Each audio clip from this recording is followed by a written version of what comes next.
We should love everyone equally. Wait, should we love the rapists? The rapists, bro, that's between them and Jesus Christ. Right. So we should love the rapists. I'm not saying you should love anyone, bro. But you just said we should love everybody. We should love everyone. Okay, so we love rapists. We love everyone, bro. So should we love rapists? No, we shouldn't. Wait, but you said we should love everybody. We should love everyone. Okay, should we love Hitler? We should love everyone. Should we love Hitler? No. But you said we should love everybody. We should love everyone but Hitler. Damn, this is crazy. So we should love everybody. But we shouldn't love the rapists, and we shouldn't love Hitler, but we should love everybody. So what does everybody mean to you? Everybody means everybody. Everybody means everybody. So should we love Hitler? No. Damn, I'm confused. This is how white people have taught us for years. We should love everyone. All right, so should we love rapists? We should love everyone equally. Wait, should we love the rapists? The rapists, bro, that's between them and Jesus Christ. Right. So we should love the rapists. I'm not saying you should love anyone, bro. But you just said we should love everybody. We should love everyone. Okay, so we love rapists. We love everyone, bro. So should we love rapists? No, we shouldn't. Wait, but you said we should love everybody. We should love everyone. Okay, should we love Hitler? We should love everyone. Should we love Hitler? No. But you said we should love everybody. We should love everyone but Hitler. Damn, this is crazy. So we should love everybody. We shouldn't love the rapists, and we shouldn't love Hitler, but we should love everybody. So what does everybody mean to you? Everybody means everybody. Everybody means everybody. So should we love Hitler? No. Damn, I'm confused. This is how white people have taught us for years.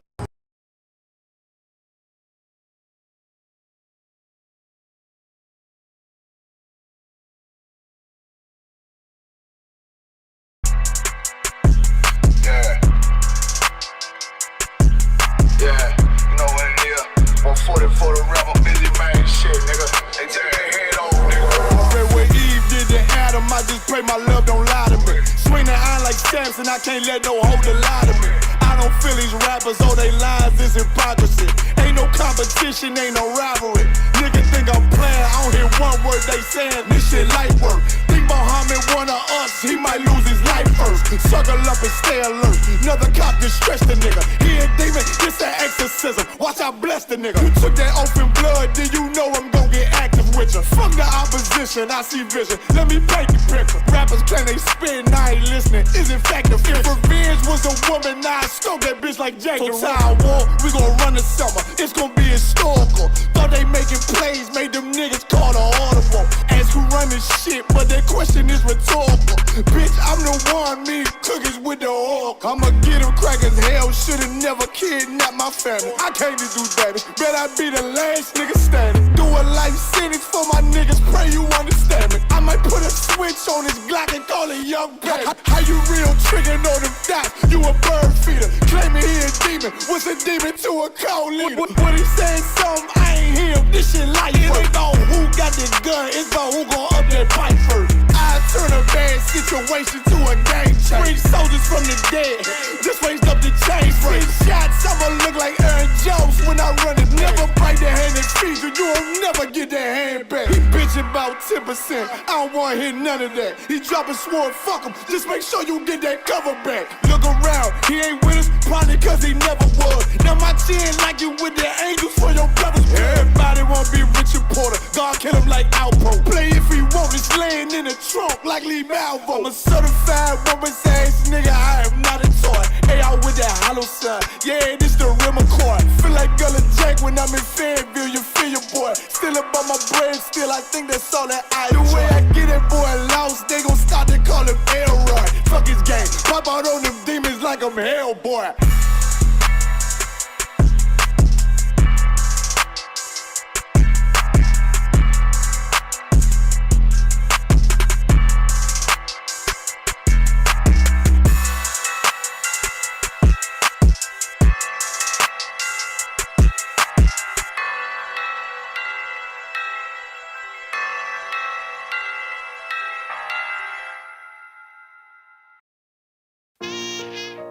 All jokes aside, you know how niggas be like,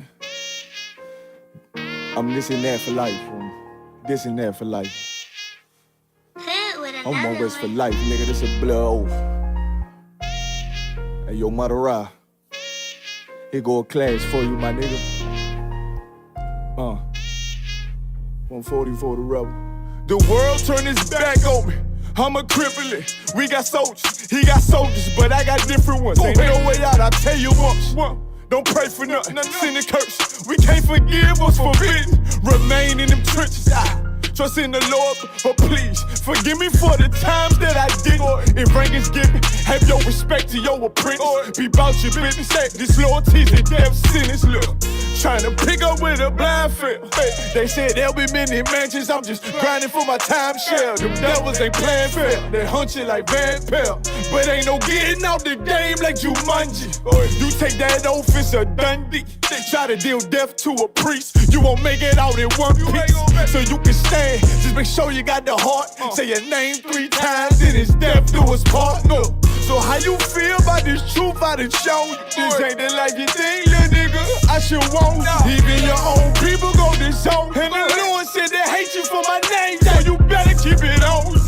Ain't no more guessing, ain't no more questions. Make sure my election till I'm tucked away like George Jetson. Murder for capital, now it's murder at the Capitol. The world in amazement, we like fuck 'em, raise it, raise it. I pity those watching life as it go by. Be giving mercy in this life, I don't know why. In puff smoke, never try to.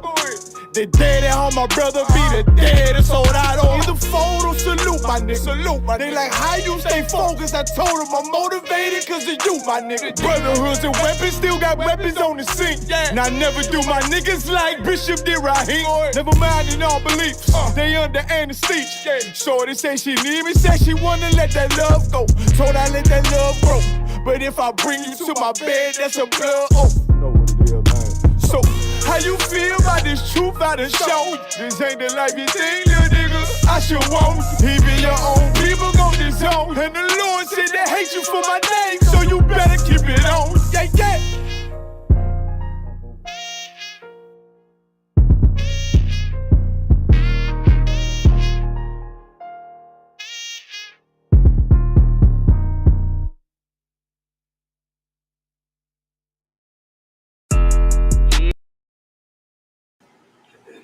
All right, let's clap it up.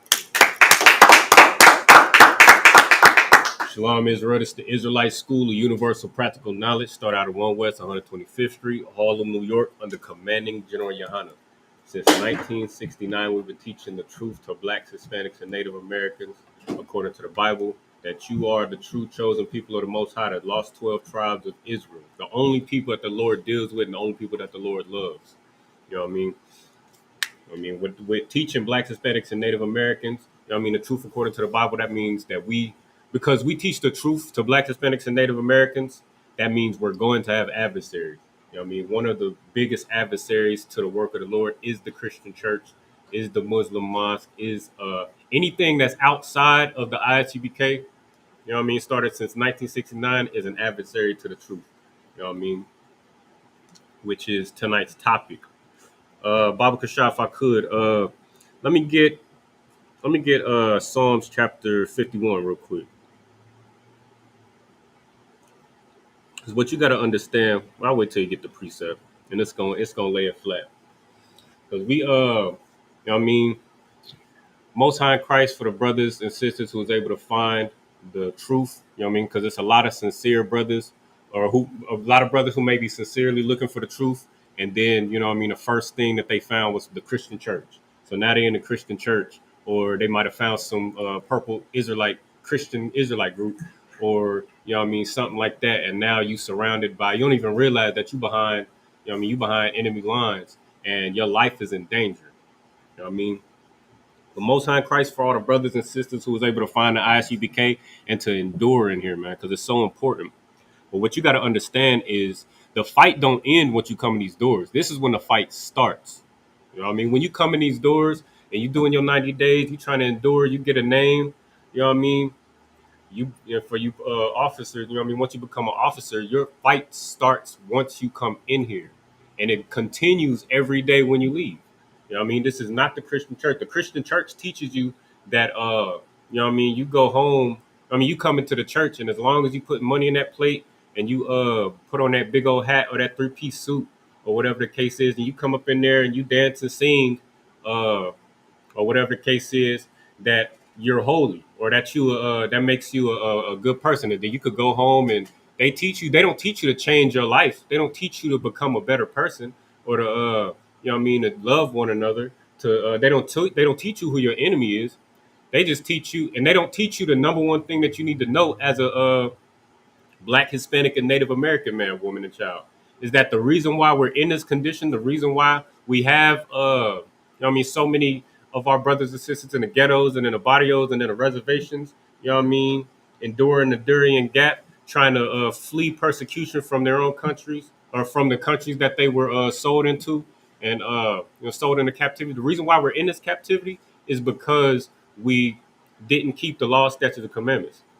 But that's so important. That's the most important thing that you need to know as a Black man, Hispanic man, and Native American man. And that's the one thing that your Christian pastor wants to convince you doesn't matter whether you keep the law or not. So they teach you that the law is done away with, and Christ died for the law, or Christ died so that you can fulfill every lust, and then cover yourself in the so-called blood of Jesus, and you know what I mean, continue to live your life in a disgusting manner, and teach your children to do so.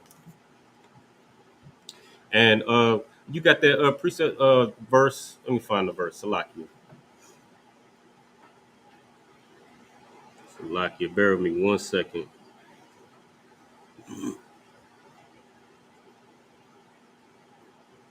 I believe it's verse 5. Let me get there with you.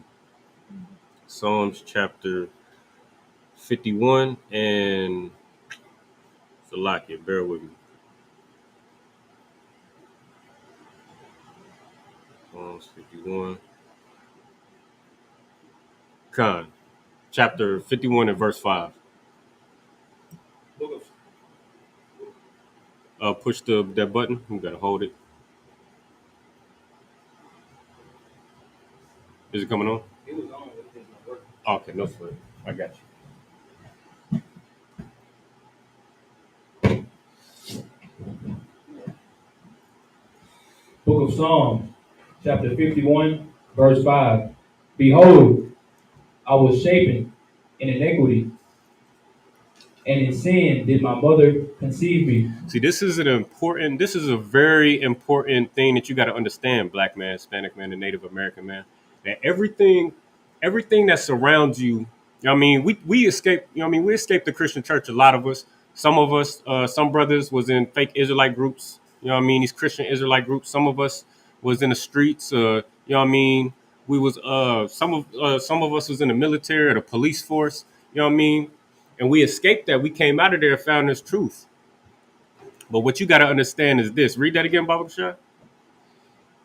Book of Psalms, chapter 51, verse 5. Behold, I was shapen in iniquity, and in sin did my mother conceive me. So shaping in iniquity. You know what that y'all know what that means? Shaping in iniquity. You know what it means to shape something? What's that mean? To give it form. Right. And then you know what iniquity is?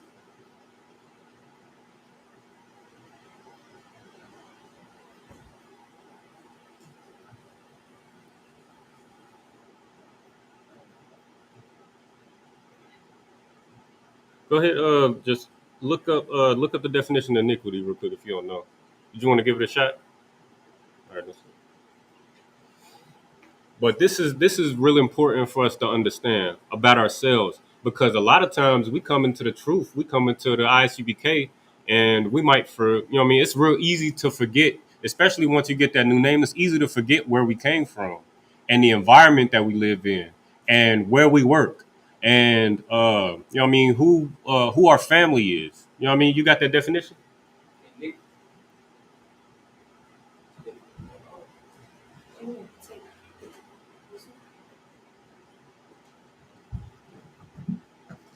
Might be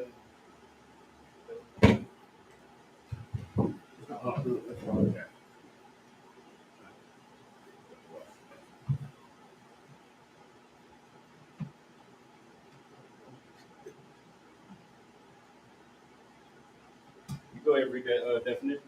Iniquity. Immoral.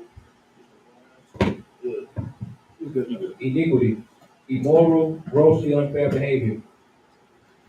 Right. Now go back to that scripture. So now we know that iniquity is immoral or grossly unfair behavior, right? And read that again. Book of Psalms, chapter 51, verse 5. Behold, I was shapen in iniquity. I was shapen in iniquity, right? So you said shapen means to form, right? And we know iniquity is immoral behavior. So what does that mean about what King David is saying right here? And then read on, and then if anybody want to answer the question, you can give it a shot. And in sin did my mother conceive me. So you were shapen in iniquity, and in sin did my mother conceive me.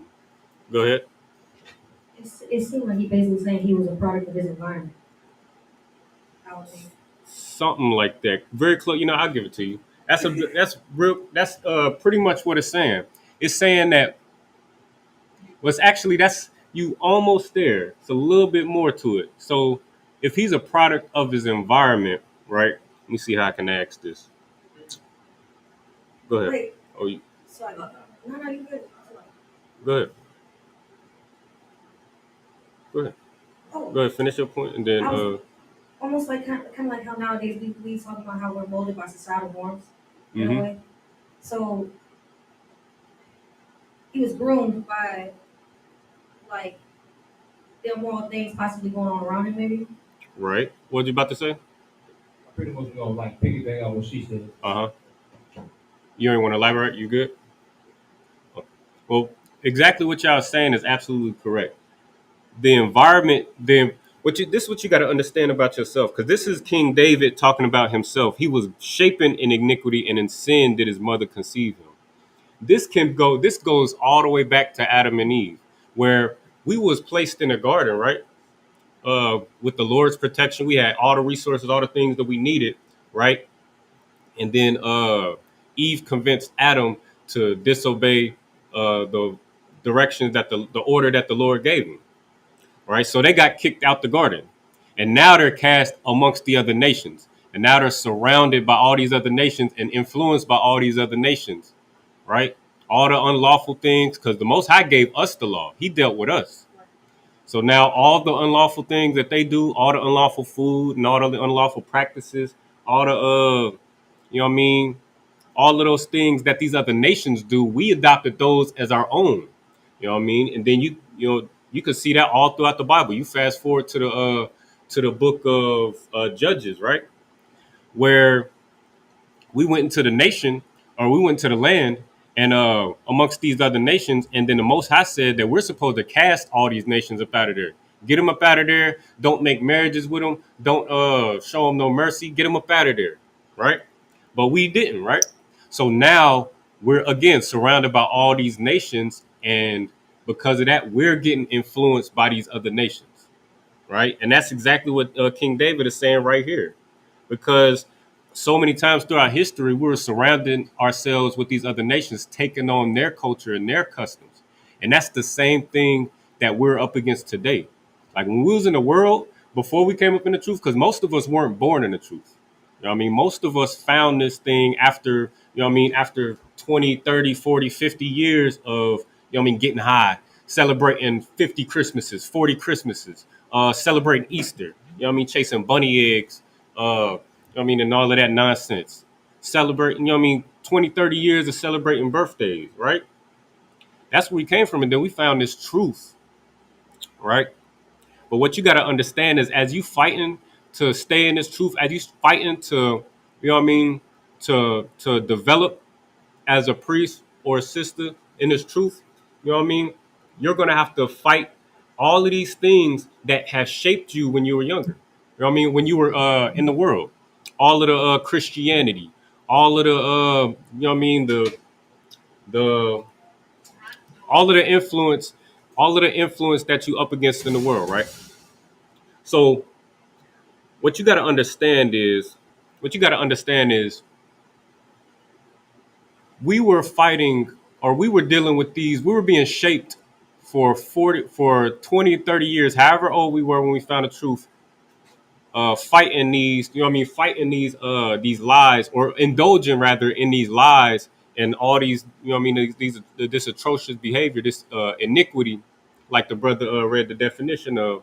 We were fighting that for all those years, right? So what you got to understand is when you come up in this truth, you got to continue that fight.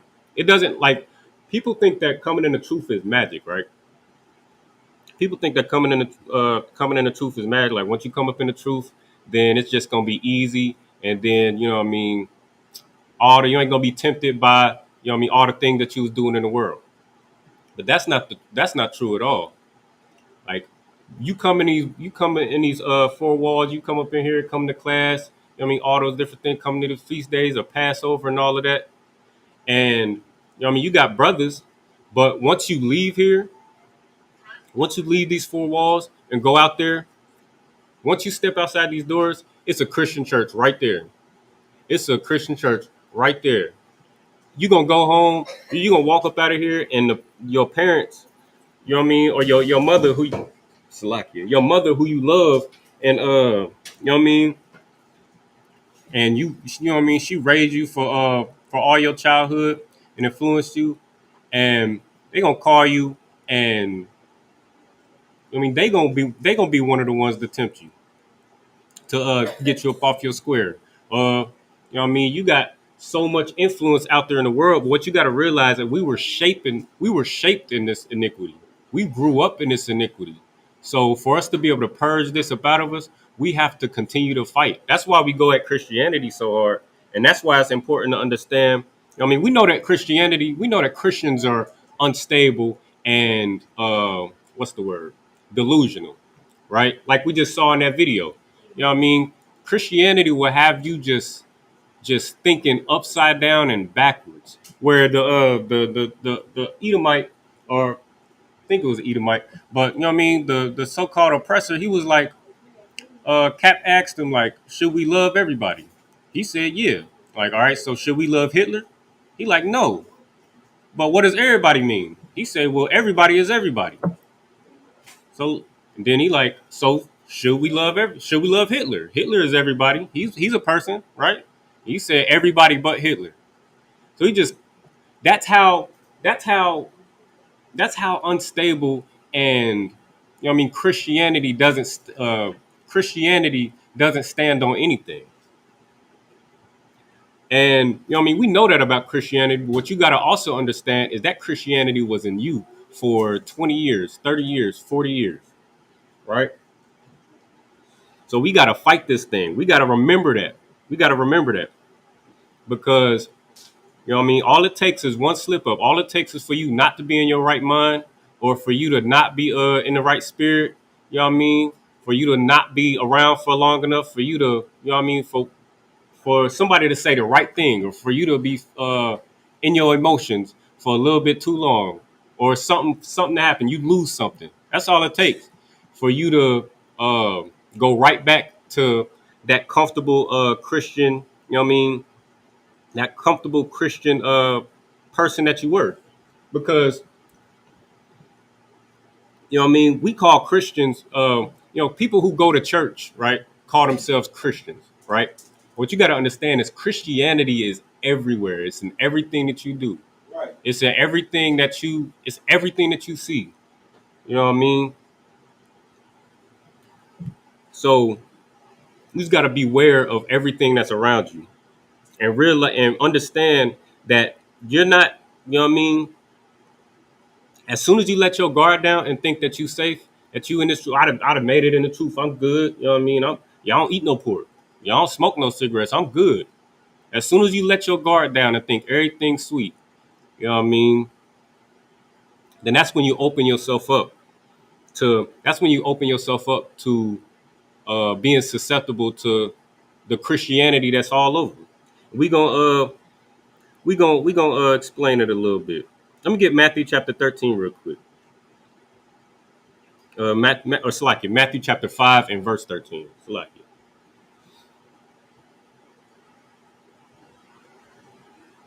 If you got any questions on or off topic, you go ahead, put them in the chat or raise your hand, and we'll try to get to them Any questions off topic, we'll try to get to them toward the end of the class. They're on topic, then we'll try to fit them in as we go. Book of Matthew, chapter 5, verse 13. Ye are the salt of the earth. Mm-hmm. But if the salt have lost his savior, His savor. Right. Wherewith shall it be salted? So Christ is saying that we are the salt of the earth, Blacks, Hispanics, and Native Americans, because that's who he's talking to, by the way, right? Christ only went. He only instructed his disciples to go to the places where the Israelites were at, right? So he's talking to Israelites, and he's saying, "Ye are the salt of the earth. You are the salt of the earth, Blacks, Hispanics, and Native Americans. But if the salt had lost its savor, wherewith shall it be salted?" Meaning, if the people of the Lord, the Blacks, Hispanics, and Native Americans, who the Most High chose, you know what I mean, to be His people, if they lose their savor, if we lose what makes us special, what makes us separate from all these other nations, then how would the world have any flavor? You know what I mean? You see all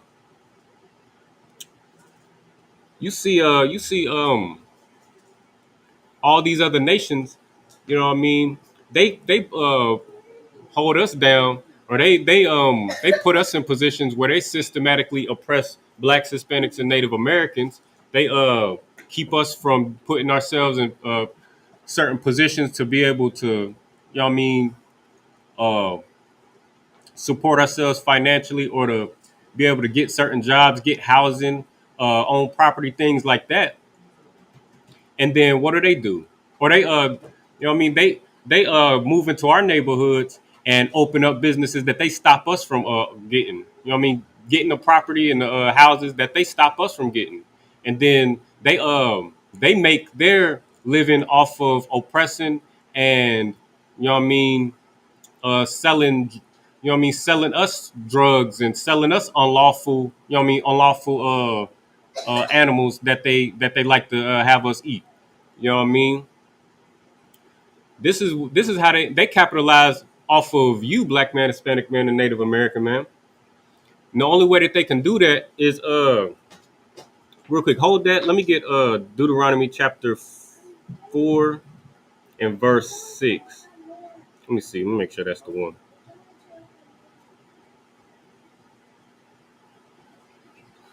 Let's see. 5, Salaki. Book of Deuteronomy, chapter 4, verse 5. Behold, I have taught you statutes and judgments, even as the Lord my God commanded me, that ye should do so in the land whither ye go to possess it. All right, so this is Moses telling the people, all right, here you go. I just gave you the law. I just gave you the instructions that come directly from the Most High. Go ahead, read on. Keep therefore and do them. Now he's charging them. He's saying, keep them. Keep these laws, statutes, and commandments. I just told you, I just gave you the law. You know what I mean? I just gave you the blueprint on how Blacks, Hispanics, and Native Americans are going to be a nation, how we're going to stay separate from these other nations, how we're going to, what's going to happen if we do follow these laws, statutes, and commandments, and the curses that we're going to experience if we don't follow these laws, statutes, and commandments. All right? He's saying, now keep them. All right? I done gave you the game, now keep it. Go ahead, read on. And this is going to be a real important part. This is going to tell us why. For this is your wisdom and understanding in the sight of the nations, which shall hear all these statutes and say, surely this great nation is a wise and understanding people. See, this is what's so important about these laws, statutes, and commandments. And this is why it's so evil what the Christian church has pushed into the world. You have something? Huh? A pen? No time Christ. But this is why it's so important. You have something? So, who's speaking right now? That's Moses. Okay, no sign of sweat. Right. But Moses just gave us the law, statutes, and commandments right after after we left Egypt. And he's like, all right, keep these law, statutes, and commandments. And whatever land you go to, and the land that the Most High gives us, keep these law, statutes, and commandments. Because this is going to be our wisdom and understanding in the sight of the nations. So you're a Christian pastor and everything around you, right? Your family would be like, you'll say, well, I don't eat pork. You know what I mean? I ain't coming to the Thanksgiving.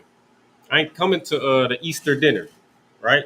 And they'll be like, they gonna look at you like you crazy, or you question them, and be like, what is Easter, or what does the Easter bunny got to do with Christ? And they gonna be like, they gonna give you the regular, the regular Christian shuffle, right? They gonna tell you, they gonna be like, oh, it's just, it's just stuff. It's just a time to get together. A time that we get off from work, that we could come together and barbecue and have, it's just for the children. That's another thing that they say, where they'll do something extremely evil and extremely something that has zero compassion, like celebrating Thanksgiving, and they'll be like, oh, it's just for family. You know what I mean? And that comes from a Christian church, where they'll tell you the laws don't matter. The law, statutes, and commandments don't matter, right? And that, it don't matter. It's not a big deal if you celebrate Christmas, you celebrate Easter. It doesn't matter. It doesn't matter if what's wrong with a birthday party. It don't matter. What's wrong with a little pork? It's just the other white meat. It's just some shrimp. There ain't nothing wrong with it, right? That's what everybody tries to convince you. But this is what we just read right here in verse 6. Go ahead and read it again. Book of Deuteronomy, chapter 4, verse 6. Keep therefore and do them, for this is your wisdom and your understanding in the sight of the nations. This is your what? Read that again. For this is your wisdom and your understanding in the sight of the nations. Now let that marinate, because this ain't like we a lot of times, like, we were, again, by the Christian church, we were taught that, the law is it's like we talk about these law, statutes, and commandments in the world. They talk about we talk about these law, statutes, and commandments as if it's like oppressing us. But this is what's going to put us on top right here. That's the whole point. The Most High chose us to be a special people unto himself, above all people on the face of the earth. That's what the scriptures say. And this is how we're going to be on top, because that brother, what did you just read? Read that part again. Book of Deuteronomy, chapter 4, verse 6. Keep therefore and do them, for this is your wisdom and your understanding in the sight of the nations. Go ahead, read on. Which shall hear all these statutes and say, surely this great nation is a wise and understanding people. See, this is what these other nations are supposed to look at us. They're not supposed to look at us as, some bywords, some niggas, whatever byword they want to call blacks, Hispanics, and Native Americans. They're not supposed to look down on us and scoff and shake their head and laugh at us. They supposed to look at us and be like, damn, these people are some. Who are these people? Go ahead and read verse 7. Book of Deuteronomy, chapter 4, verse 7.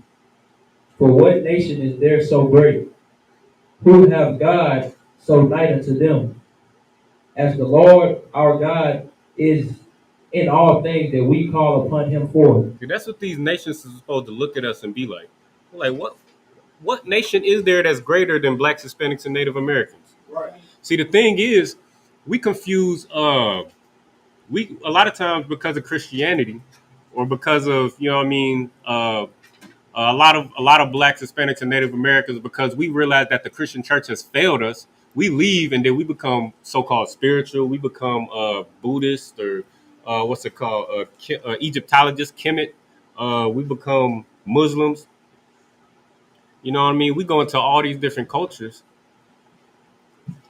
right?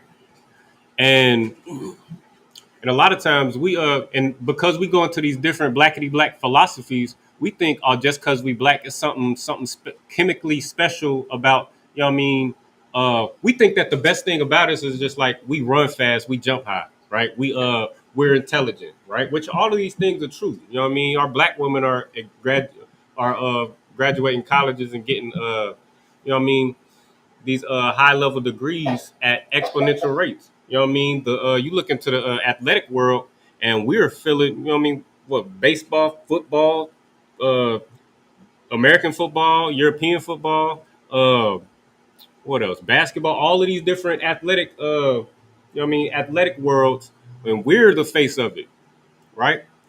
And your other you know what I mean, down to the way we look, you know what I mean, the you know what I mean, how we wear our hair, how we dress, how we walk, and how we talk.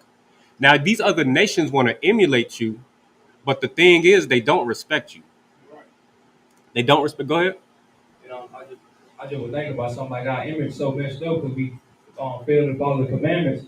Even in the scripture, it says like Revelation, forgot what scripture, but in Revelation it says the Most High was the color of brass. Uh-huh. And people, first thing you say, people like, oh, it's other nations, people that's the darkest skin, that's the color of brass. They say that, but like if it was a black man was to go into a store with like and rob a store with everything covered up, gloves on, and you probably get like a small description of his color, of like his eyes around his eyes, the head or something. Are they gonna try to say it's another nation then? Right. Or are they gonna automatically say it's a black man? Is another Right. nation gonna get brought up then? Right. And get that brother a hand. Like that's exactly the point. Like these other nations, they envy you. They want to look like you. Like the brother said, like all these other nations, like they want to call themselves so-called. You know what I mean? They want to call themselves by the bywords that these other nations call us. You know what I mean? Trying to use it as an term of endearment for themselves. Try to relate themselves to us. Like, yeah, I'm black too, or like I understand. Y'all try to relate to us, right? You know what I mean? Which is that is a, you got to know that is a trap. First of all, but like the brother said, as soon as, you know what I mean, everybody want to be black until it's time to be black, and until it's time to, everybody want to be a nigga until it's time to be a nigga, until you get treated like a nigga, until you like the brother said, till the police is on you and they saying you fit a description. Yeah, you fit the description of this suspect. He tall and black. Boom, you through. Now what's his name, Ahmad, or what's his Muhammad, he ain't so black no, yeah, Abdul, he ain't so black no more. You know what I mean? So that just goes to show, like, they want to be like you, they want to emulate your culture and your identity, but they don't respect you. And it's because of what we just read in Deuteronomy, because we're not following these laws, statutes, and commandments. Us following these laws, statutes, because we tried everything. We dominated everything. We dominated the economic field. We dominated the educational world. We dominated the athletic world. We dominated the academic world. We dominated all these worlds despite being with all the odds set up against us, and they still don't respect us. The only thing for that's gonna get these other nations to have any respect for blacks, Hispanics, and Native Americans, the Lord's chosen people, is for us to follow these laws, statutes, and commandments. And let me get that Matthew real quick. Oh, you had something, priest? Yeah, right. You say it's so heavy, you know what I mean? Because the law, statutes, commandments is what makes us special. You know what I mean? But now, since we've been in captivity, we think because we run a 4-3 makes us special. Right. Because we can jump so high, we can have a 44-inch vertical. That makes us so special. Right. And we can sing up our highs. Oh, the Lord gave me this gift to make me so special. You know what I'm saying? You are dumbing the Lord power. You know what I'm saying? Just because you can run, just because you can sing, you think you're the Lord people because of that? No, right. You're the Lord people because He chose you. Because you have the Spirit. You have the Spirit of the Lord, man. You black, Hispanic, and Americans, man. Look, you are, like the priest said, man, you are the Lord chosen people, man. The Lord gave you, only you, the law, statutes, and commandments. Nobody else. Right? No, get that priest a hand. See, what you gotta understand is, and that mentality, what you just said was so heavy, because that mentality of thinking that your gifts are in your looks or your style, your swag, you know what I mean? You know what I mean? All of those different things, your abilities. Us thinking that our ability to entertain is what makes us special. That comes from slavery, and that's how we were shaped. I mean, we grew up we grew up where the first thing that you learn about black people in school is what? In America. What's the first thing you learn about a black man in school? Y'all want to give it a shot? Yeah, in school. He was a slave. Right. That's the first thing that they teach you. And you were slaves and you came over on the Nina the Peanut in Santa Maria and under, you know what I mean? And then that they had to come over and civilize, make the Native Americans civilized and all of that. They make it to where the first thing you know about yourself is that you was dirt nothing, that you was running around butt naked, chasing giraffes in Africa and you know what I mean, jumping on buffaloes and all of that. That's how they want you to think about yourself. Right. And then yeah, not to get too far off topic, but let me get real quick. Let me get Psalms chapter 137 real quick. Let me see. Find it real quick. But what you got to understand is the reason why we put our value in our ability to entertain is slavery. Because they, you know what I mean, our culture was in this Bible. You know what I mean? We went over a couple classes ago that, you know what I mean, the prophets and the people in this Bible were black. Christ was black. The Most High is the spirit of a black man. The angels are black. You know what I mean? And everything you read about in this Bible, you read Deuteronomy 28 and you read those curses. Every single curse from verse 15 all the way to verse 68 are things that we've gone through and experienced as a nation and no other nation. So these things in this Bible is about us. But let me get there real quick, Salaki. Real quick. Let me get verse 3. Book of Psalms, chapter 137, verse 3. For there they that carry us away in captivity require of us a song. Right. So what was we doing in them cotton fields when they carried us away from the west coast of Africa over here to work on plantations? What did they require of us? What was we doing on them cotton fields? Go ahead. Singing songs. We were singing songs. That's what they required of us. You know what I mean? When they you know what I mean, when you go read the Maccabees, when the Romans in 70 AD, when they sacked Jerusalem and they carried us away, they destroyed our temples and carried us away captive. What did they require of us? You know what I mean? As a matter of fact, you know what I mean? You go to the book of Judges and look at Samson, right? Look at Samson, and when they when that heathen woman, you know what I mean, tricked Samson and got him captured by I believe what is it, Assyrians? But they when he got captured, they, you know what I mean, they tortured him and all of that, and they blinded him and all of that. And before he died, they was like entertain us, have him what's it called? What they say? Make sport for us. They always do this. Like the reason why, to the priest's point, the reason why we feel like our ability and our value is in our ability to entertain is because of slavery. Right. And if you can understand that, then if you can understand that the reason why you choose death, the reason why we put our faith in our ability to entertain because of Christianity and our captivity in America, then you'll be able to muster the courage to no longer be a slave. That's the only way to do it, man. To realize that the reason why we do the things that we do and we believe the things that we believe is because our captivity here and our various captivities in the past. That's the reason why we think that the way we were, man. Right. Or, you know what I mean? And that's so important for you to understand, because if you don't know that you're a slave, or if you don't know that your mentality, if you don't realize right now that once you leave these doors that you're going to be under attack, that, you know what I mean, all your demons and everybody around you, your friends, your family, whoever you keep company with, they're going to try to rip the zeal out of you, man. They're going to try to rip everything that you learned tonight, everything that you learned up in this school. They're going to try, as soon as you leave these doors, man, every principality, every power is going to try to rip that away from you and take that away from you so that you go back into that world and be whatever trifling person you was in that world. So once you leave these doors, man, once you leave this class, you got to take this out there and fight there. That's where the fight is. You know what I mean? Like I said last week, it's easy to be an Israelite in here when you're surrounded by Israelites, when you're surrounded by brothers who are going to, you know what I mean, who are going to correct you, who are going to guide you, who are going to teach you. You know what I mean? But when you go out there, then you got to make the call. You're going to be like, am I going to come to the next class? Am I going to come back? Am I going to call and get counsel? If I'm offended, am I going to go to that brother between me and them alone? Right? That's where the fight is. Salakia, let me get that back to that Matthew real quick.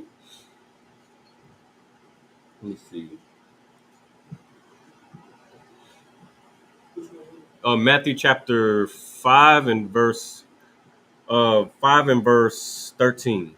I believe that's where we left off. Book of Matthew was chapter 5, verse 13. Mm-hmm. Ye are the salt of the earth, but if the salt have lost its savor, with the word shall it be salted. Okay, so we are the salt of the earth, man. So how does the salt of the earth lose its savor? I mean, we go ahead. Stop following the statutes and the commandments. Damn right. Give him a hand. Like we just read in Deuteronomy, these laws, statutes, and commandments are our wisdom and understanding in the sight of the nation. It's what gives us flavor. The fact that we don't eat pork, shrimp, crab, and lobster. You know what I mean? Our sisters don't have no OnlyFans. We ain't out there, you know what I mean, on no stripper poles. You know what I mean? We ain't out there, I mean, our brothers, you won't find a brother you won't find our brothers up in here or our sisters up in here, you know what I mean, selling no drugs or doing nothing illegal. You know what I mean? That's what gives Blacks, Hispanics, and Native Americans flavor. You know what I mean? The fact that we wear our fringes, you know what I mean, on a border of blue. The fact that we wear the shield of David, right? The fact that we got you know what I mean, that we don't we're not under the we're not under the influence of Christianity in here. That's what gives us flavor. Where we're not delusional like we just saw that Edomite, that white man on this video, where he's saying one thing that God loves everybody, and the next minute he's saying, well, God only loves who he says that God doesn't love. See, and that's the thing about Christianity. You could just make it up as you go, and that's why it sounds so appealing. But Slakia, not to digress. Go ahead, read on. So you lose your savor by not following these laws, statutes, and commandments, right? Go ahead, read on. Book of Matthew, chapter 5, verse 13. Ye are the salt of the earth, but if the salt have lost savor, with word shall it be salted. So if the salt of the earth has lost its flavor, then how is the world going to have any flavor? Right? It is henceforth good for nothing. It is thenceforth good for nothing. So without these laws, statutes, and commandments, we are good for nothing. That's why we jump high, we run fast, right? We dominate in the academic, the academic world, the athletic world. We dominate in all these. You know what I mean? We fly, but they don't mean nothing if we're not following these laws, statutes, and commandments, and we're good for nothing. That's why they treat us the way that we do, or that's why they treat us the way that they do, all these other nations, and that's why we treat one another the way we do, because we don't have this law. We don't know how to treat with one another. We don't know how to deal with one another. Go ahead, read on. But to be cast out, and to be trodden under the foot of man. And to be trodden under the foot of man. Meaning, if the salt of the earth has lost its savor, and it can't give the world any flavor or life or any, you know what I mean? It can't add anything to this. It can't add any flavor to this earth. Then it's good for nothing to be thrown at and trodden under the foot of man. That's Blacks, Hispanics, and Native Americans today, because of Christianity, because they teach you that the law is done away with. So when you see that Christian pastor, you know what I mean? When you see your Christian auntie that's looking at you sideways because you decided not to celebrate Easter this year, just remember that line of thinking is the reason why we're being trodden under the foot of men today. We're being trodden under the foot of the so-called all these other nations, the so-called the white man, the so-called Arab, the African, all these other nations. That's why we're at the bottom, because we've lost our flavor, because we've lost our culture, which is these laws, statutes, and commandments. Go ahead, read on. Book of Matthew, chapter 5, verse 14. Ye are the light of the world. A city that is set on a hill cannot be hid. Now, this is the part that you really got to understand, and this is what you got to remember when you leave these doors, that you are the light of the world. So everything that you learn in here, you have to take it out there and be a light to the world, right? By following these laws, statutes, and commandments, by speaking a certain way, by being disciplined, by, calling to get counsel before you make a gross mistake, before you jam yourself up. You know what I mean? If you got a issue with a brother or sister, go to that brother, squash it. You know what I mean? Forgive your brother. Go ahead. You was about to say something? Go ahead, get the mic. You pass the mic to her real quick. When it says a city that is set on a hill cannot be hid, basically it's saying like when you embrace like the truth, then like damn, I had it in my head and I lost it. Slightly. I had that question. I did. Okay. I think I go ahead and break it down for you. So when you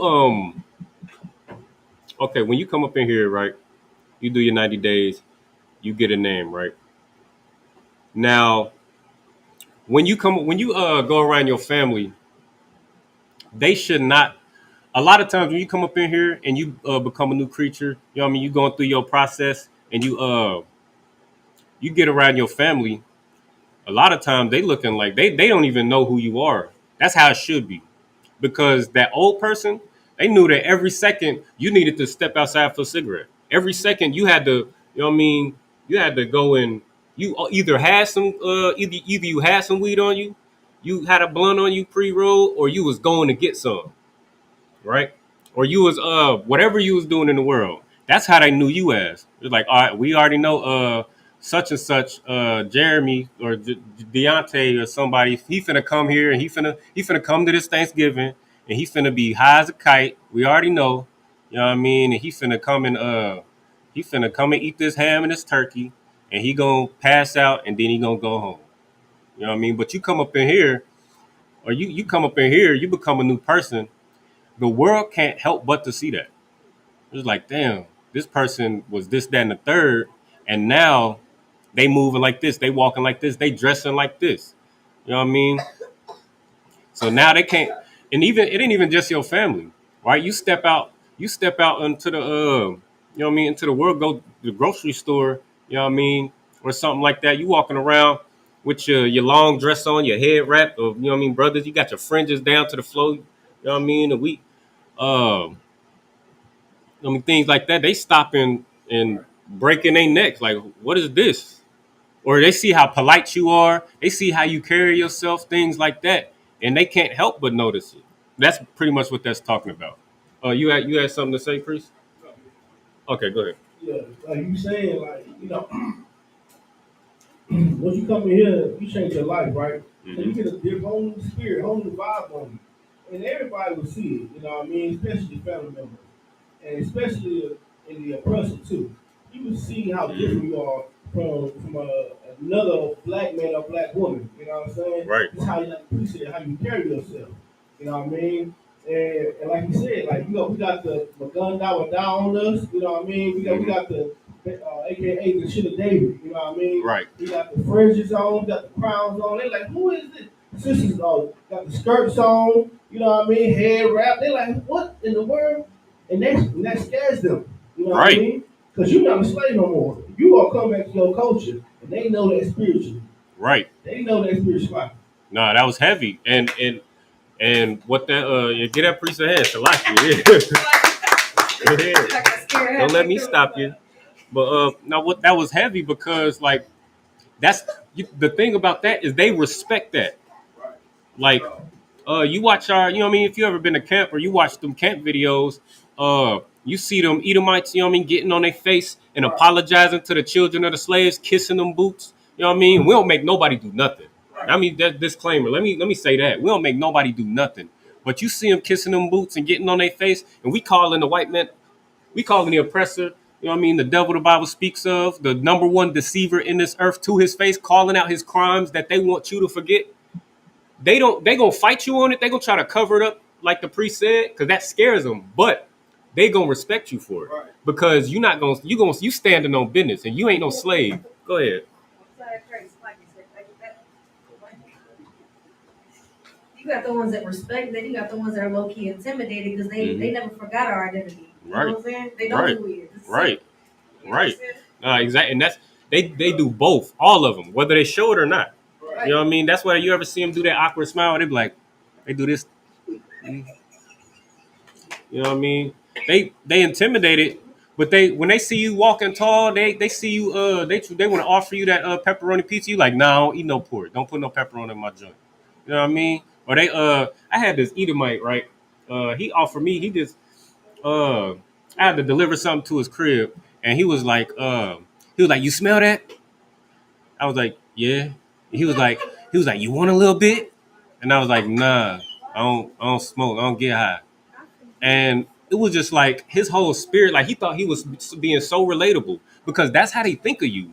He's like, yeah, I'm getting high, man, just like you, bro. Yeah, well, I'm cool. He was about too old to be getting high. You know what I mean? Trying to be cool. But, you know what I mean? He thought he was relating because that's how they look at us. Like, his whole world is getting high. And if I offer him some weed, then he going to jump all over and he going to love me. He going to be my best friend. But then you stand on business and be like, nah, I don't get high. You know what I mean? But you have a nice day, right? And you leave it alone. They going to respect it, but it's like, damn, this ain't working no more. Right. So they gonna have to attack your spirit. When you walk up out these doors, they're gonna have to attack you in all different ways. They're gonna try to tempt you. They're gonna try to tempt you in however they can. Right?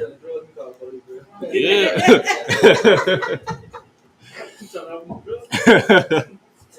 That's wild. But where are we at? Let's get go ahead, read verse 15. Book of Matthew, chapter 5, verse 15. Neither do men light a candle and put it under a bushel, but a candlestick. So this is what's so important. Neither do men light a candle and put it under a bushel. That's what that goes to your question. That light on the hill. So you don't light a candle. You don't put a light and hide it, which is what we just read in verse 15. But you put it on a candlestick, something tall that's going to be able to be seen and light up the room. And that's, go ahead, read that again. Book of Matthew, chapter 5, verse 15.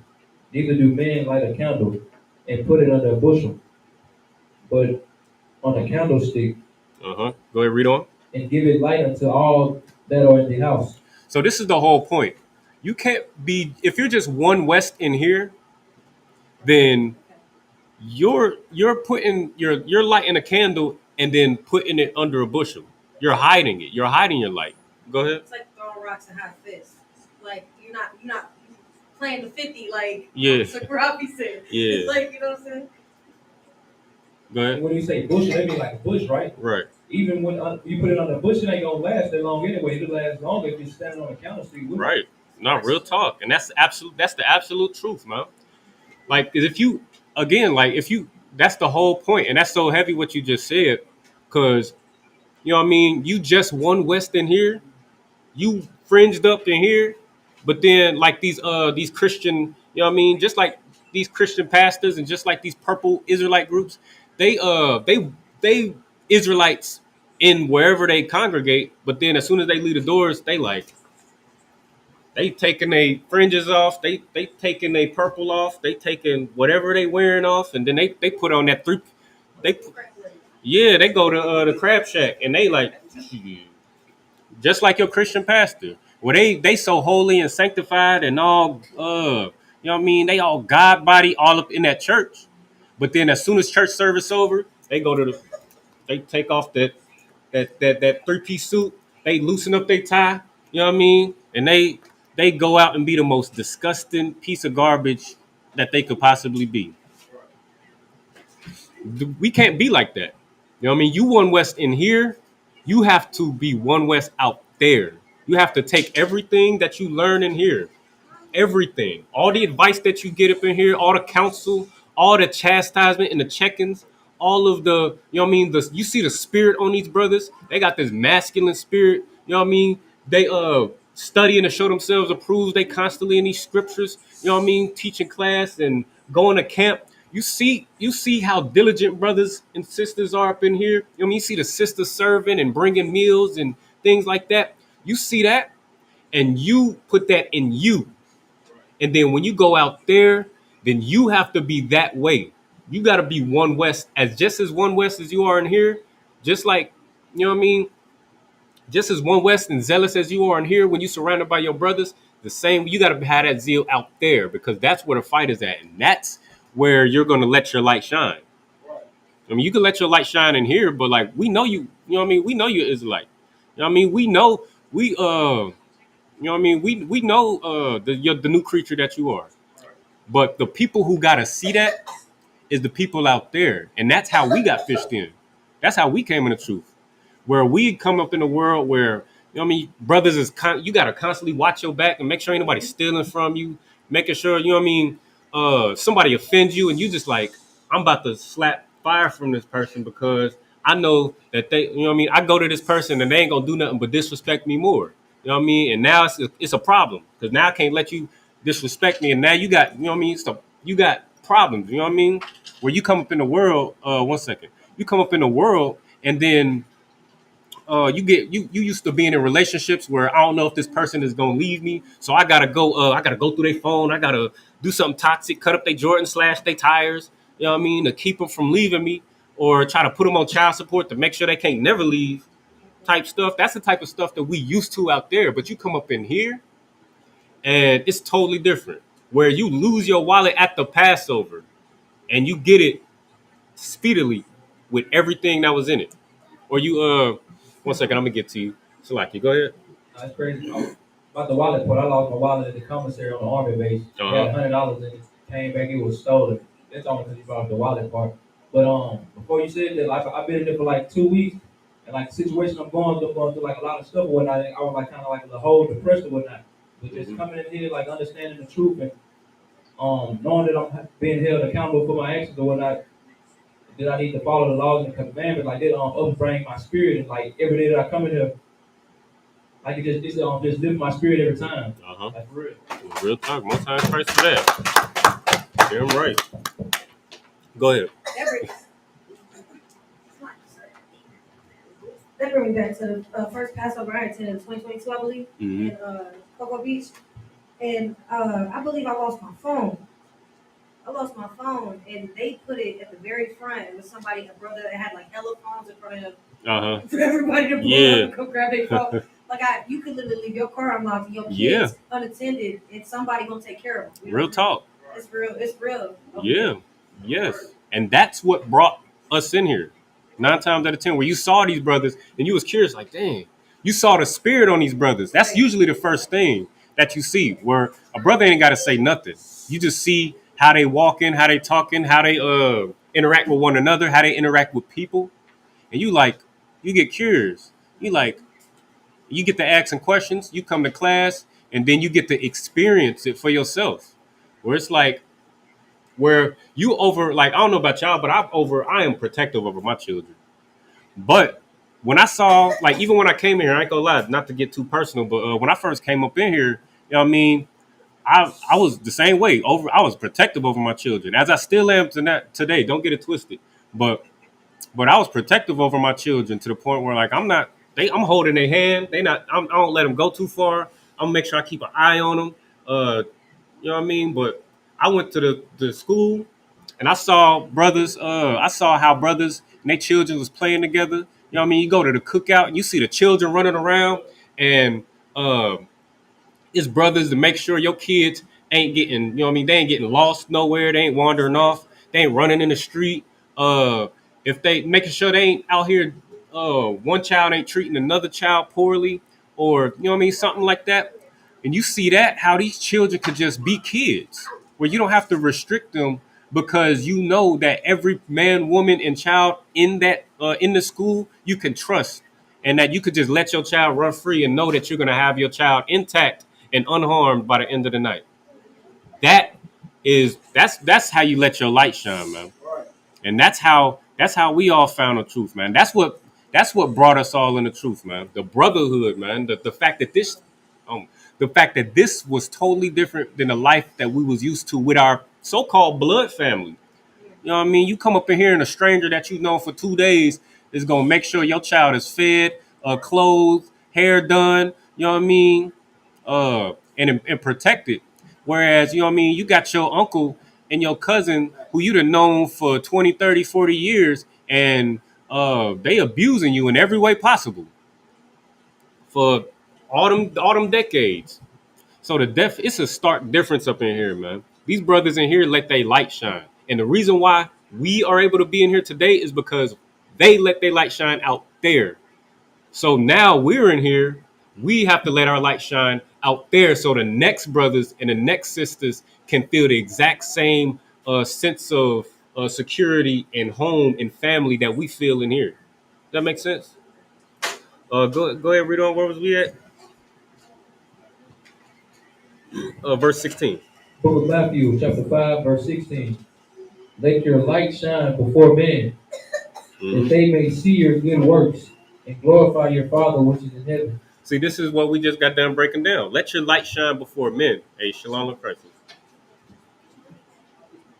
But this is what we just got done breaking down. Let your light shine before men, that they may see your good works and to glorify the Most High.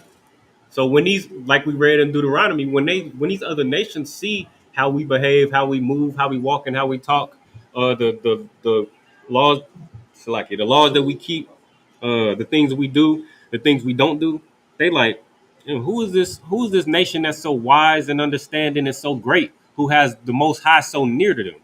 That's what these other nations is gonna say, and that's gonna glorify the Most High.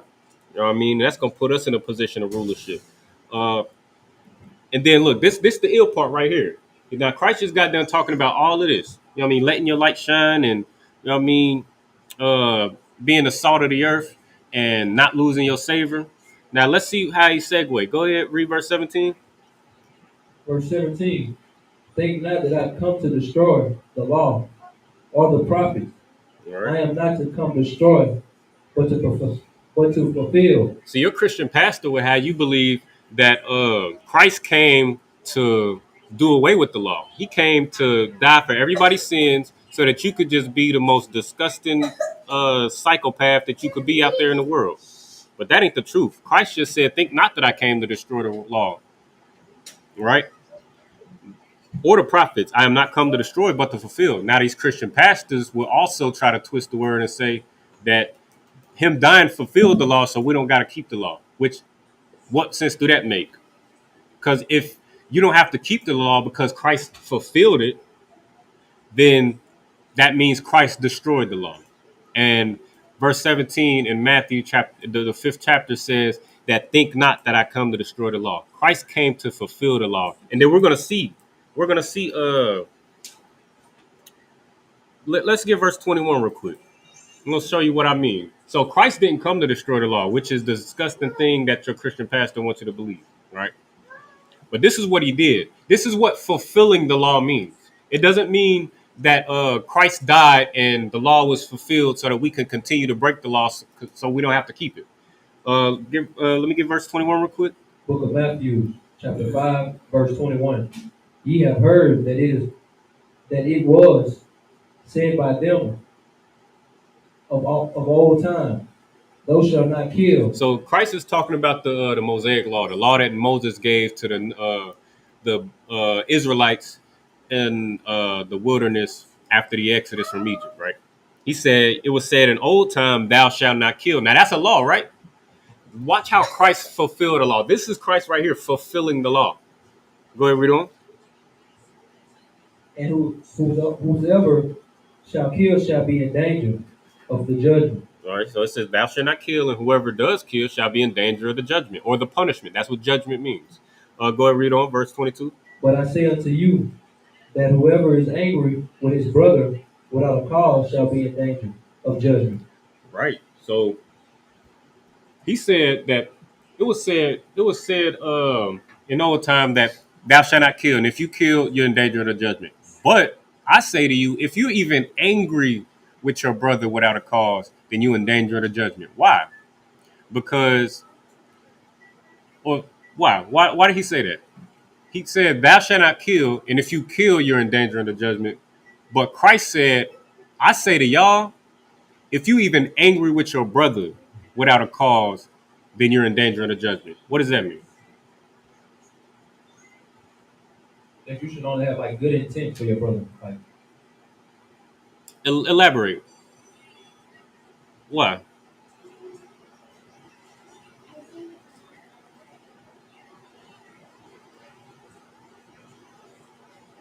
You right there. You right there. You about to walk. You knocking on the door.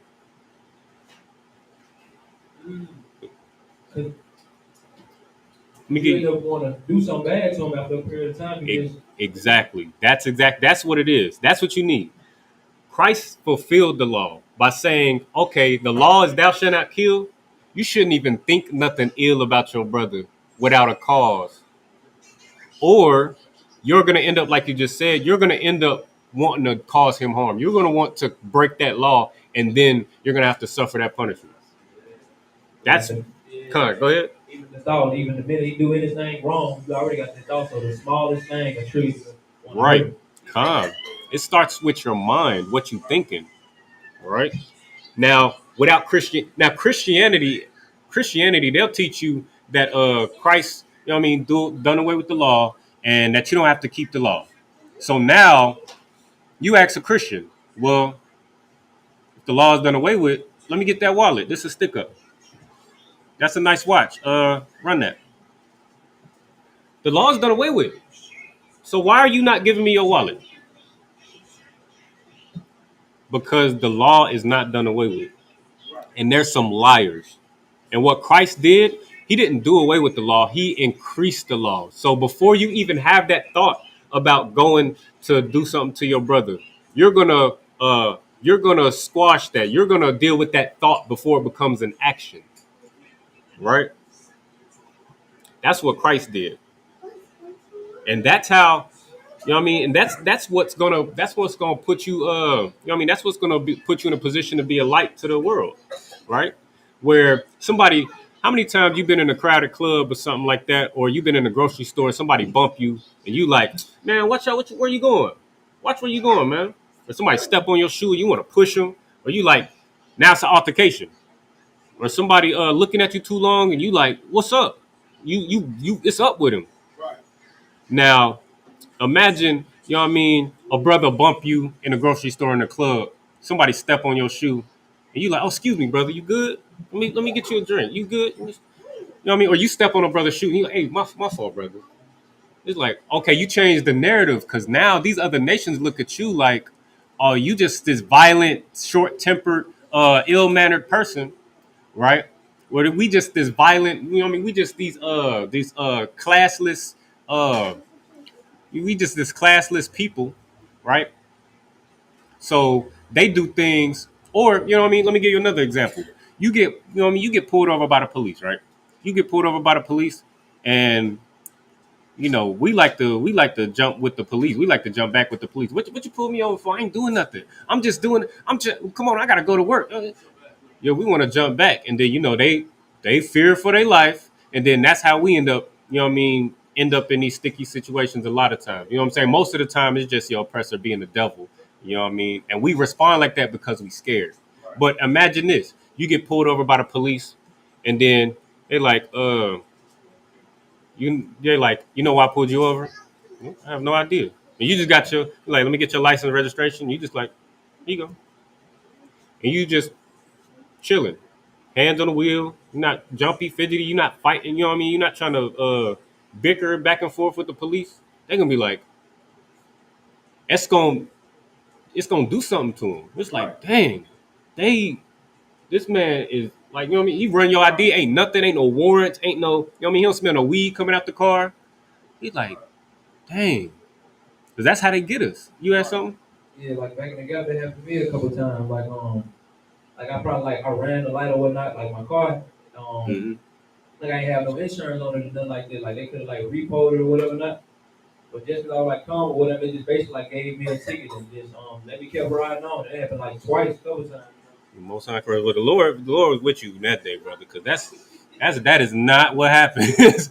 Yeah, because when you started telling that story, I had a flashback, man. You know what I mean? I ain't know how to, I ain't gonna lie, I ain't know how to act. You know what I mean? I'm driving without no insurance. I got the, you know what I mean? I'm speeding. I couldn't get out of a speeding ticket. Boy. I'm in and out of court, in and out of getting pulled over because I'm speeding. I see them lights behind me. I get shook. I'm rolling down the windows. I'm trying to get the smoke out, spraying the air freshener. I'm nervous. I'm like, I hope he just, you know what I mean? He just want to talk to me. He just let me go. You know what I mean? Being naive, he's gonna ask for my license and identification and all of that, and run my stuff. But I'm thinking, you know, young and naive. I'm like, man, I hope he don't, because I know if I give him this ID, it's a warrant on there. I know if I give him my registration, or if he asks for my insurance, I'm gonna have to play stupid and act like I ain't have insurance. You know what I mean? That's usually how we do. But you come up in here and you learn to follow these laws, statutes, and commandments, and not to put yourself in a position to where you're under the you know what I mean. Now you're not under the scrutiny of your oppressor, or you have no reason for them to arrest you or pull you over, or you know what I mean, pull you up out the car.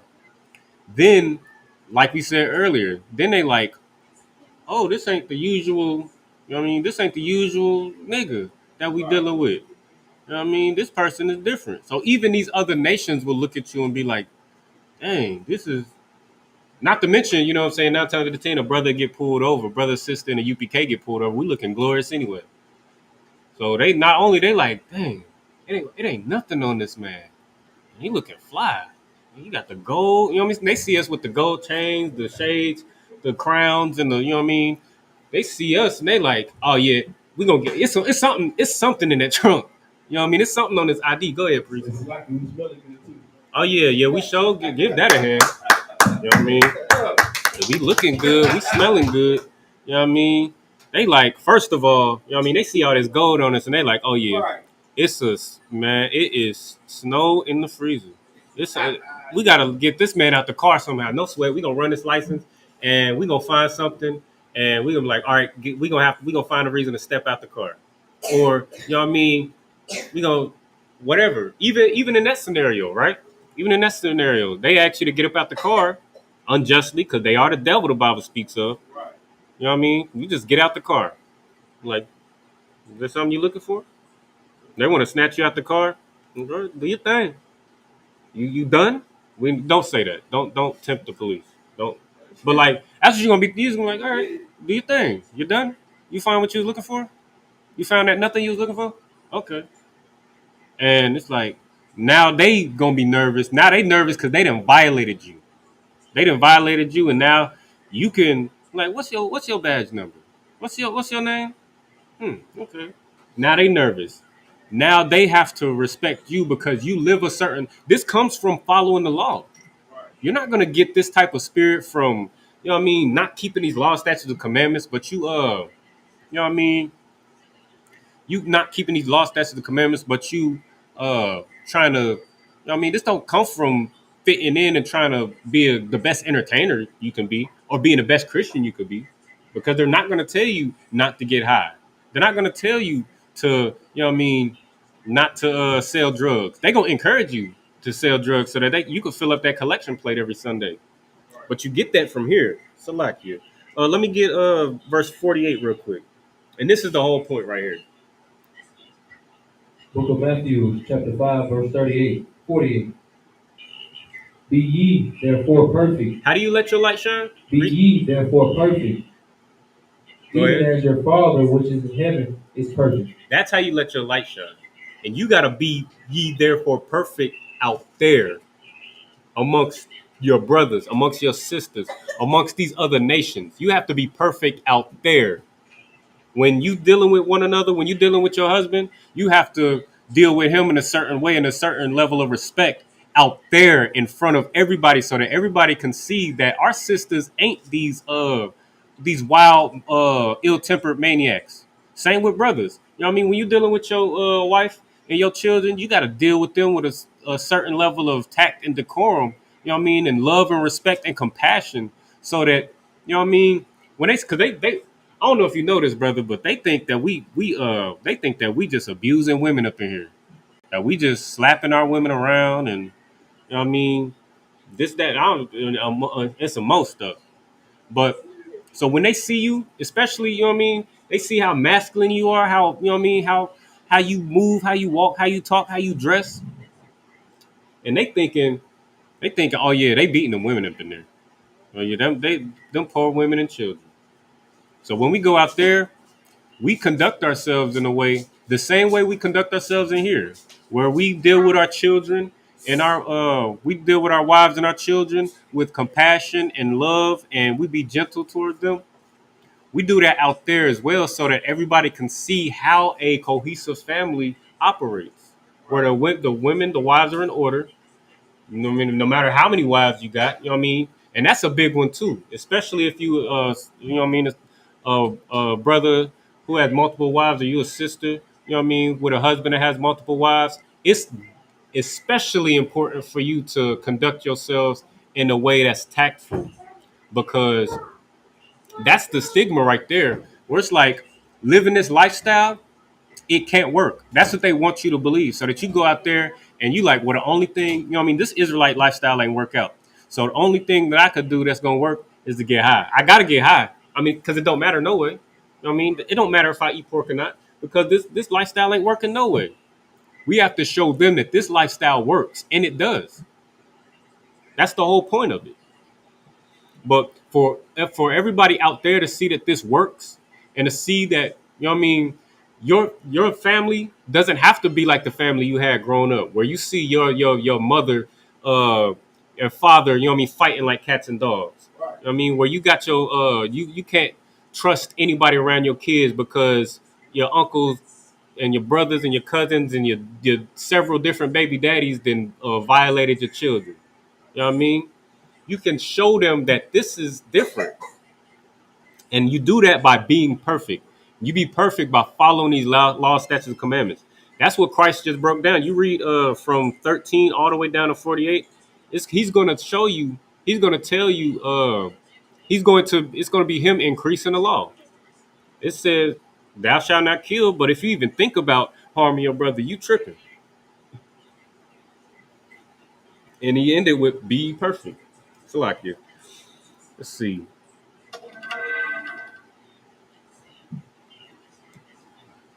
Now let me get real quick. Let me get Romans chapter 1 verse 24 real quick. Romans, book of Romans, chapter 1, verse 24. Wherefore God also gave them up to uncleanness through the lust of their own hearts, and dishonor their own bodies between themselves. Now this is what's so important, especially since you know what I mean, for brothers and sisters who are actually in here. It's a lot here. For brothers and sisters who are actually in here, in the truth, in the ISUPK, you know what I mean, shedding themselves in the world, becoming mighty priests, you know what I mean, and officers in this truth. It's so important for you to understand. Uh, it's so important for you to understand the gravity of keeping these laws, statutes, and commandments, following every little, even the thing that you think is small, down to the fringes. You know what I mean? It's so, you know what I mean, from fringes to the boots to the, you know what I mean, to the shape up. You know what I mean? It's so important for you to follow every little teeny tiny aspect of this truth, because this is what could happen to us, and this is what has happened to us. Go ahead, read that again, Bob Kashan. Book of Romans, chapter 1, verse 24. Wherefore God also gave up them. Wherefore God also gave them up to uncleanness. Now stop right there real quick.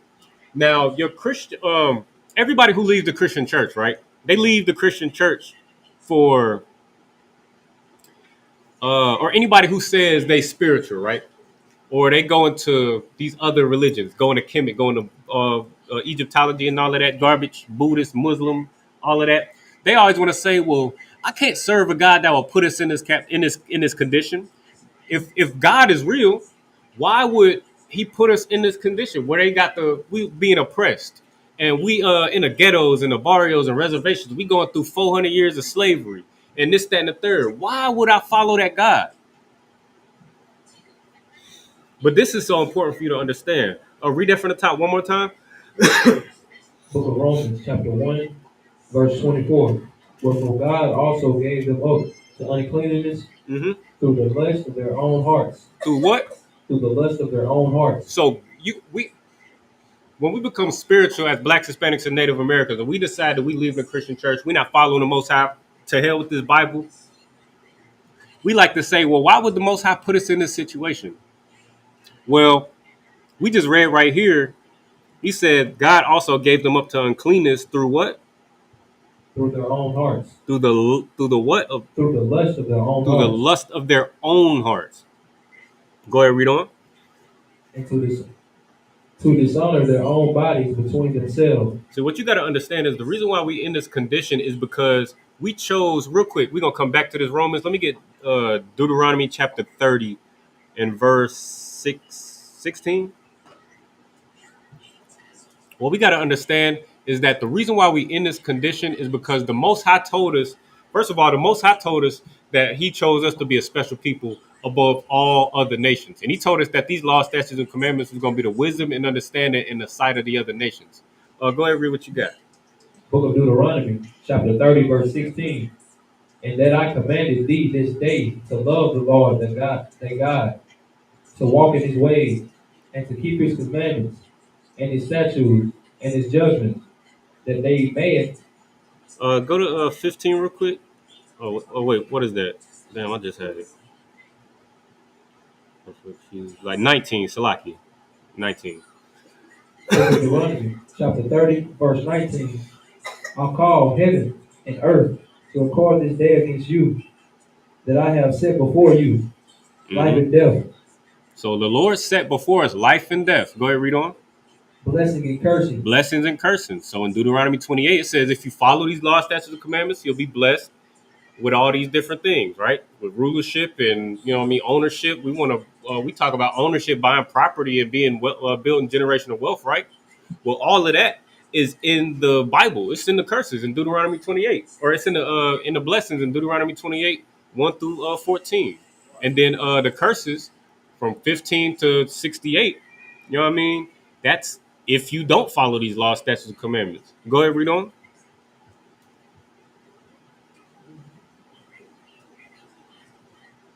I call heaven and earth to record this day against you, that I have set before you, life and death, blessing and cursing.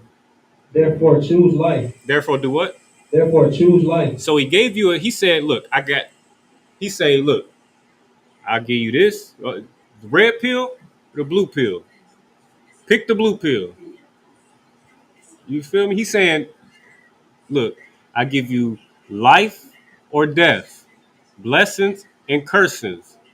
Choose life. He gave you the options. If you follow these laws, statutes, and commandments, you will have life and blessings. If you don't, you will have curses. Therefore, choose the life. Choose to follow these laws. Go ahead, read on. And that both thou and they seed may live. So you and your seed may live. So we talking about these generational curses, or we got to break these generational curses and this, that, and the third. And you know what I mean? It's the way we break these generational curses is by following these laws, statutes, and commandments. So let's go back to that Romans chapter 1, verse 24. See, we look at these curses that we go through. You know what I mean? The fact that you're born in a poor environment, where you're born into an environment where you don't have your father, your mother's a drug addict or a promiscuous woman, and you got, you know what I mean, you just living in the most awful conditions. You know what I mean? Our children are being abused. You know what I mean? When you in a household where you can't stand your family, but you feel like you gotta deal with them because they family, right? And we look at those and like they generational curses, and we trying to fight it We trying to fight it carnally. You're like, all right, well, I'm gonna go to college, and then you go to college and you go do 4 to 10 years in college and get this degree just to find out that your oppressor, who did none of that work that you put in, gets the job that you had to bust your behind for not to even get, and they get it straight out of high school, no experience, no college degree, no high school diploma, a lot of times, and they getting the exact same jobs and getting paid better than you. You know what I mean? And you had to sacrifice damn near a decade of your life. So we sitting there trying to fight these generational curses carnally by trying to get money, by trying to get you know what I mean, not to say, you know what I mean, I'm not saying don't get you a good paying job or don't get a higher education. I'm not saying that. But we're trying to fight a battle that's spiritual in a carnal way. Right? And this is how we're going to fight this battle. Read that again. Book of Romans, chapter 1, verse 24. Wherefore God also gave them up to uncleanness through the lust of their own hearts, to dishonor their own bodies between themselves. And this is how we end up in this position. And this is important for us to understand that we're in this position not because we just poor and lazy, not because we just don't love you, we just can't get right as black people. It's because we instead of following these law, statutes, commandments, we chose the lust of our own hearts to follow after these other nations, to do what they want to do what they do in their nations. You know what I mean? Go ahead, read verse 25. Who changed the truth of God into a lie and worship and serve the creator more than the creature more than the creator. Right. Who is blessed forever. Amen. So because we're in a situation because we chose to follow after the creation instead of the creator. The Most High created these other nations. And instead of following the Most High, who told us to not follow these other nations, the creator, the Most High, he told us to follow these law, statute, commandments and not these other nations. We chose to follow these other nations. And we're going to see what happens. See, this is where generational curses come from. This is why we're shaped in iniquity. We're born in sin. This is why. Because we don't come back to these law, statutes, and commandments. That's why we're in the condition that we're in, man. Go ahead. And that's why Christianity is coming out the walls. It's in the music you listen to. It's in the clothes you wear. It's on your TV. It's in your it's on your radio. You know what I mean? You can't. Good night. You can't escape Christianity, man. Unless you up in here. Unless you follow these. Unless you you come up in here and understand your culture. Go ahead. Read on verse 30 or 26. For this cause God gave them up until vile affection. For this cause, meaning because we chose to follow after these other nations rather than keep our culture that the Most High gave us back in the wilderness. What did God do? For this cause God gave them up until vile affection. God gave us up to our vile affection. So we wanted to. The Most High said, pork is unclean to eat, but we wanted to do it. So we like, all right, just like any good father would. He's like, all right, no sweat. You obviously got to learn the hard way. No problem. Go ahead, read on. For even their women did change their natural use into that which is against nature. Mm-hmm. And this is the cold part about it. Like right now, you seen it. Like what you just read. How? Go ahead, read on. And likewise also the men, leading the natural use of the women, burned into their lust, one toward another. Mm-hmm. Men with men working that is which unseemly, and receiving themselves that recompense of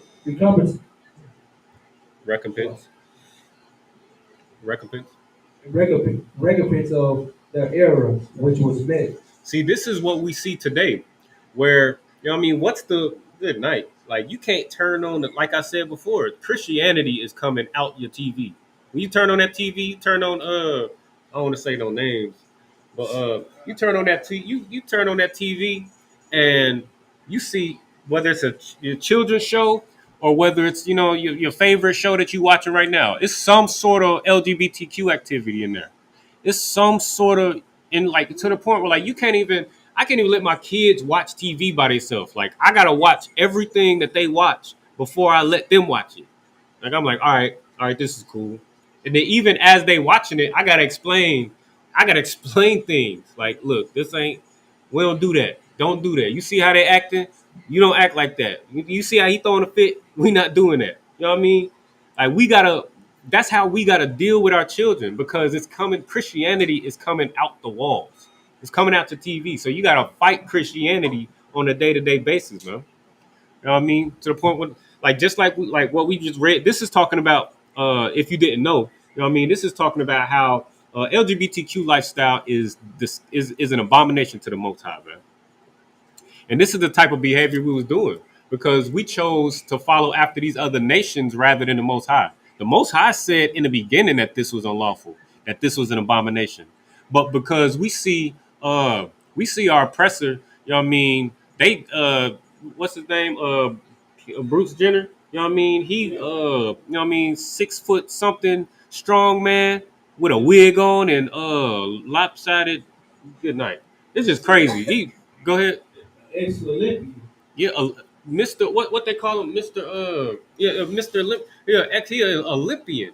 You know what I mean? The word is good night. And that same, this the crazy part. That same man who changed into a woman won Woman of the Year.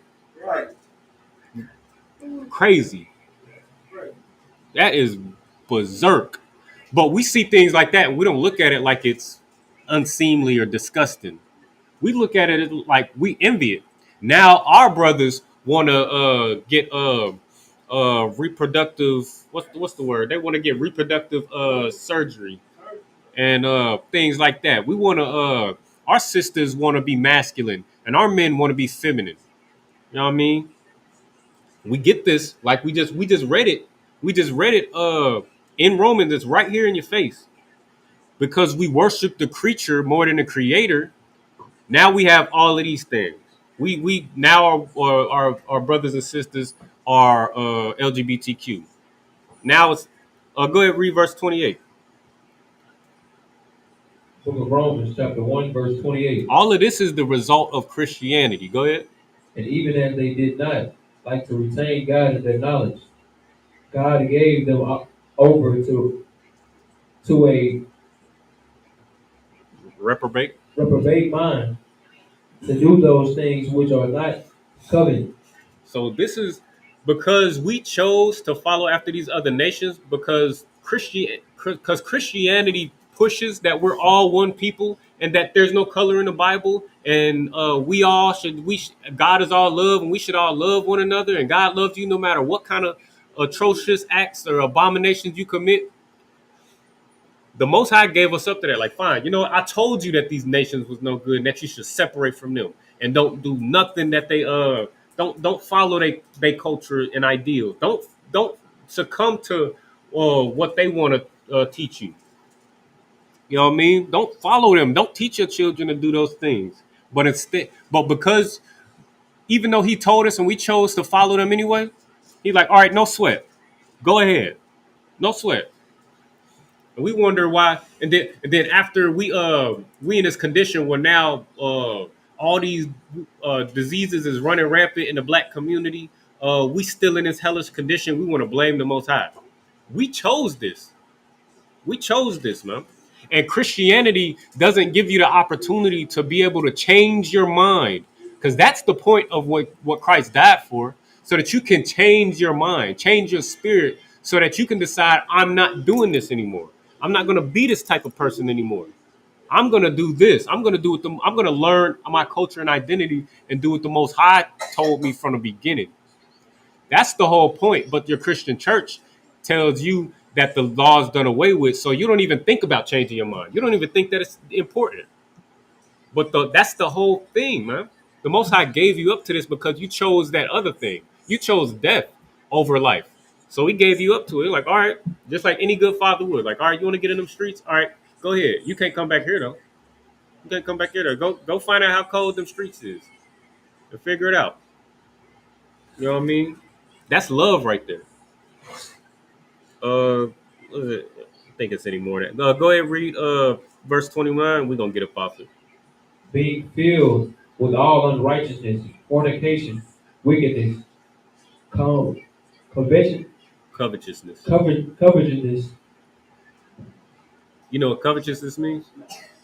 Uh, covetous means to when you envy some, when you want something that somebody else has, which is like we was talking about with Christ. It starts up here. Covetousness, when you want something that somebody else has, what's that gonna lead you to do? to hurt them. Any small thing they do, you gonna try to take what they got. No, I'm talking right. Okay, that's more on it. When you start in your mind, you covet what they have, then you're going to go and steal from them, which is unlawful, right? But go ahead, read on. So like I can Maliciousness. maliciousness, You know what it means to be malicious?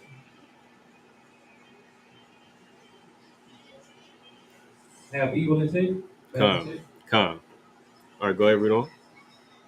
full of envy, murder, debate, Mm-hmm. deceit, and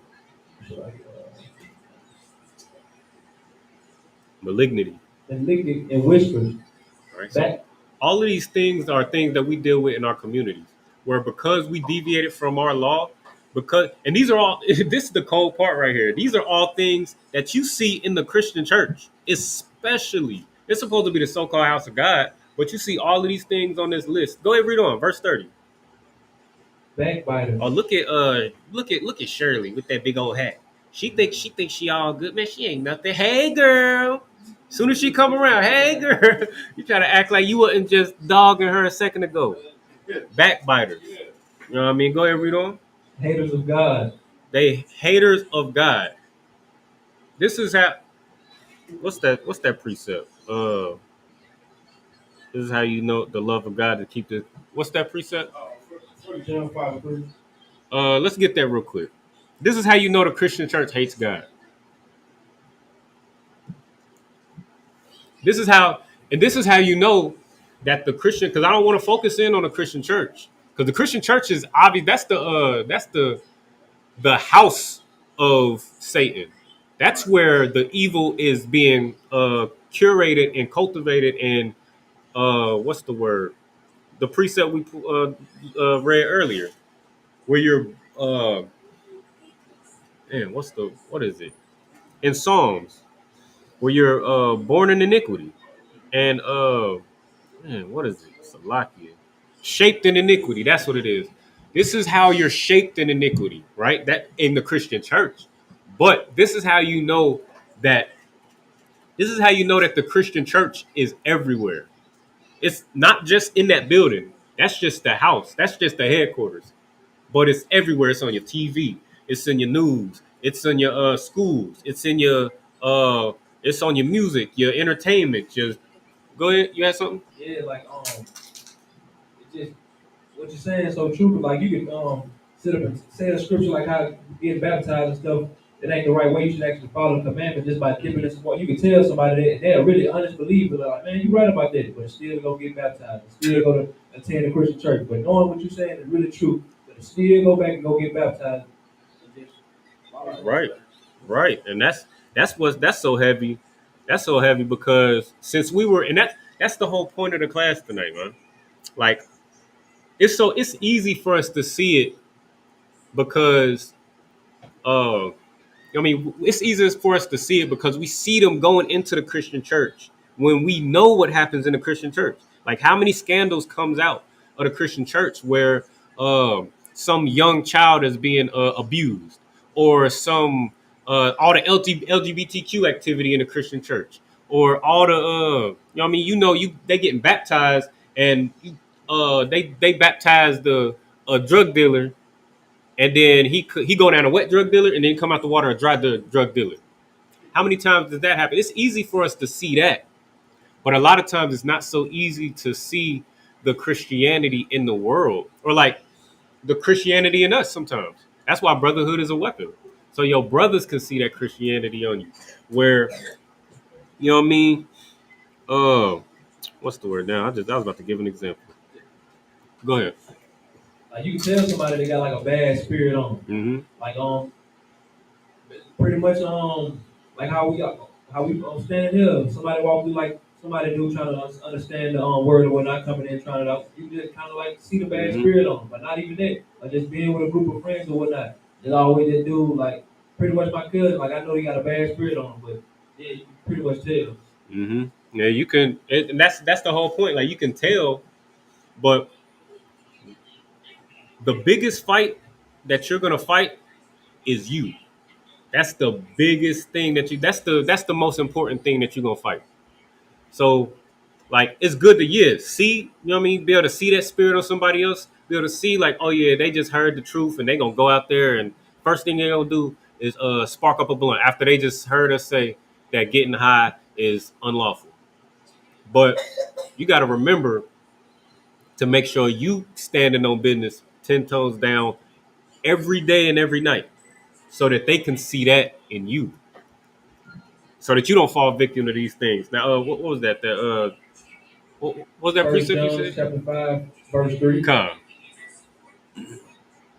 For this is the love of God, that we keep his commandments, and his commandments are not grievous.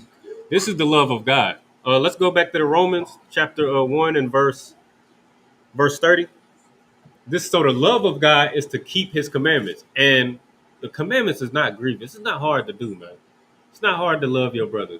It's not hard that if your brother offend you, just go to that brother. And if you don't hear you, take it to counsel. It's not that hard. It's not hard to not eat pork. It's not hard to not celebrate Christmas. It's just hard for us. It feels hard because we shaped in iniquity. So, okay, love of God is to keep the commandments. So go ahead and read verse 30 again. Book of Romans, chapter 1, verse 30. Backbiter, haters of God, Haters of God. So how do you hate God?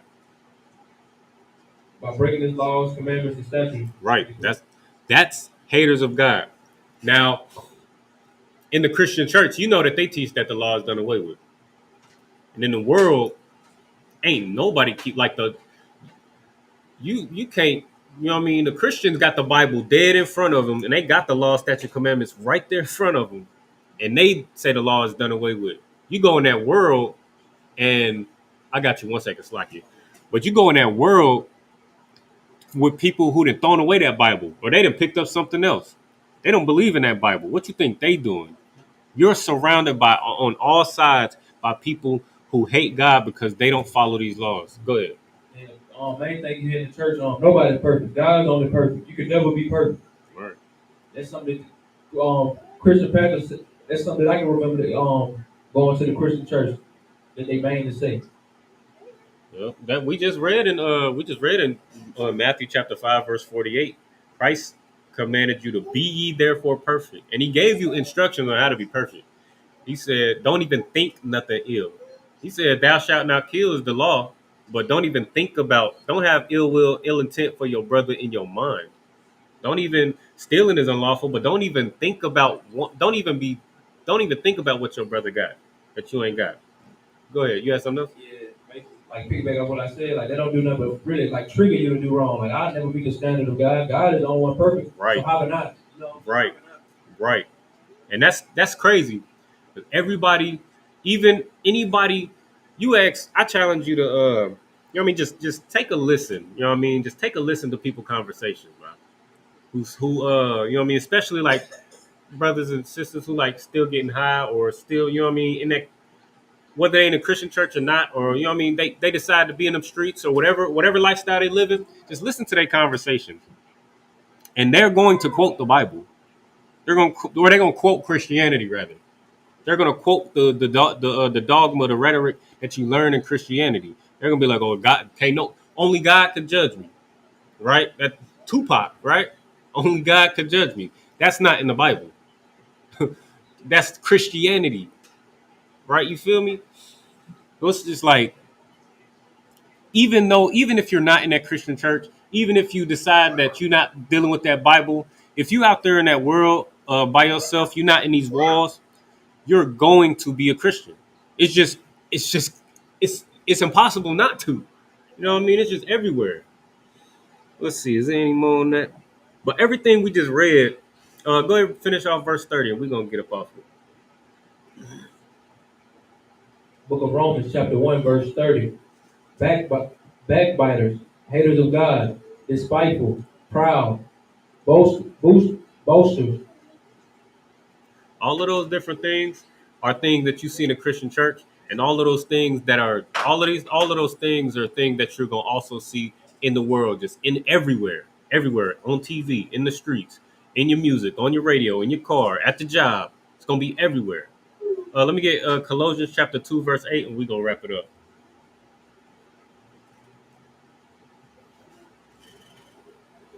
Book of Colossians, chapter 2, verse 8.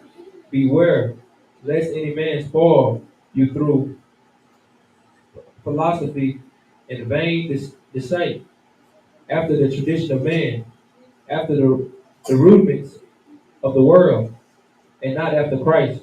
It says, beware, lest any man spoil you through philosophy and vain deceit. See, everybody a philosopher.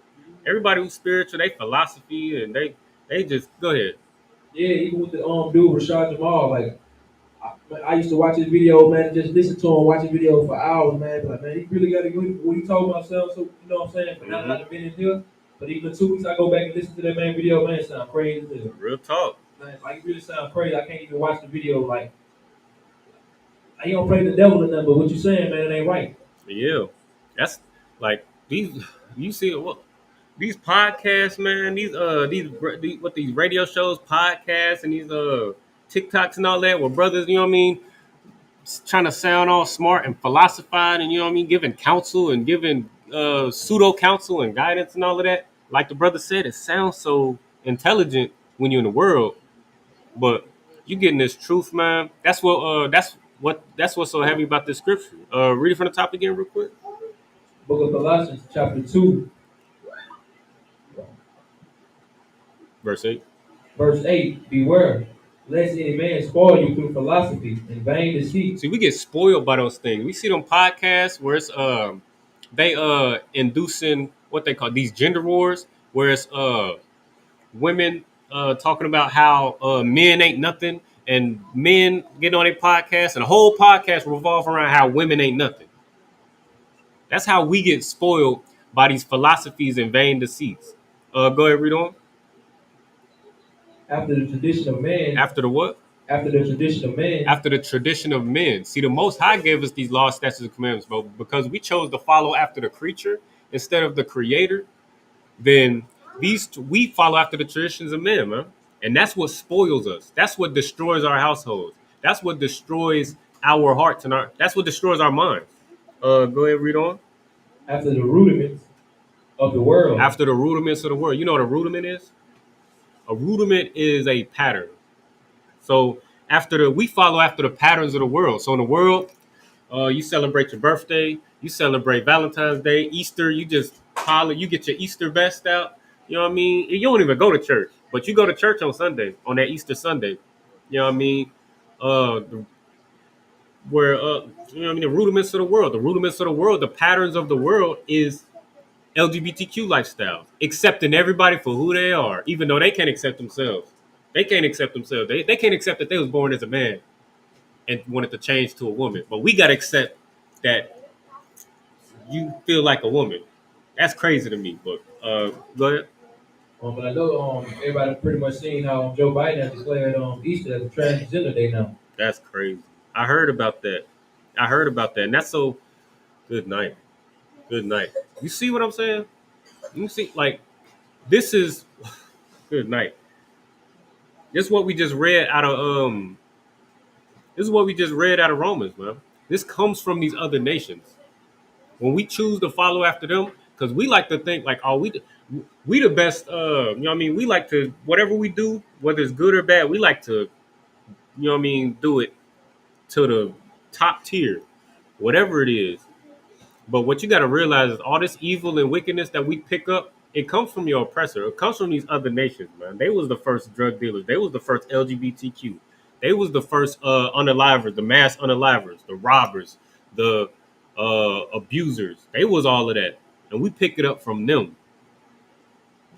But that's why I'm saying beware lest any man spoil you through these philosophies and vain deceits. Because if you let If you let that sink into your spirit, that if you let that sink into your spirit, that it don't matter. It's just a little pork. It's just a little weed. You know what I mean? It's just a, you know what I mean? You in college, you gotta experiment a little bit with these drugs and with this LGBTQ lifestyle. You gotta experience. If you let that seep into your head, you know what I mean? Then you're gonna end up spoiling your nation. Your nation is gonna be destroyed just like it is today. But the way that we're gonna reverse this is to follow these law, statutes, and commandments, learn these law, statutes, and commandments. You know what I mean? It's easy to say, yeah, I follow the law, statutes, and commandments, and it's but like you gotta learn it. You gotta learn it first. Learn it to a T, man, and learn it so that you can teach also. And that's how we gonna reverse this thing, man. That's how we fight this thing spiritually and win this spiritual battle. Well, with that, you know what I mean? If you haven't already, like, share, subscribe to the channel, man. Especially if you especially, you know what I mean, you see you done found the truth, man, and it's changing your life, you learning a lot, man. Go ahead, share it with your family members, man, your friends, man, so that they can get the same relief that you get from knowing, you know what I mean, knowing your culture and identity, knowing that you're not just a nigga or a spick or a savage, that you are the 12 lost tribes of the house of Israel, and that the Most High loves you and only you and chose you to be above all nations, man. You know what I mean? Go ahead, share it, man. Share it with your family members, man. But with that, I'm gonna say I Imagine, which means to stand. I'm gonna give a courtesy salute to the brothers in Israel, Madhu Shabbat, I Imagine, Barak. Yahweh Shimi Al Shabrakthum, Yadi Matah, Sar. We're going to turn and face the sisters, give a courtesy salute to the sisters. Individual, Madhu Shabbat, Imadium, Barak, Yahweh Shema Latam Ba Shimi Al Shai. Okay. Yadi Matah, dismissed.